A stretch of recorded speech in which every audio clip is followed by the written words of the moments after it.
45 రన్స్‌కి వచ్చేసి మ్యాచ్‌ని గెలిపించిన మనీష్ పాండే. హాయ్ ఫ్రెండ్స్, ఈ మ్యాచ్లో ఏమైంది మీకు తెలుసా?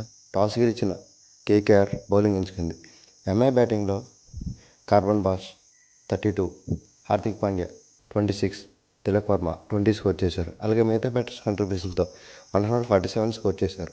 KKR bowling Sourav Dubey 2 wickets, Cameron Green 2 wickets, Kartik Tyagi 2 wickets చేశారు.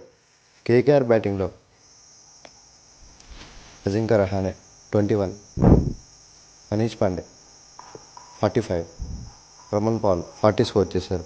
అలాగే మిగతా బ్యాటర్స్ కంట్రిబ్యూషన్తో 148 స్కోర్ చేశారు. ఎంఐ బౌలింగ్లో Corbin Bosch 3 wickets, Bumrah 1 wicket, Deepak Chahar 1 wicket తీశారు.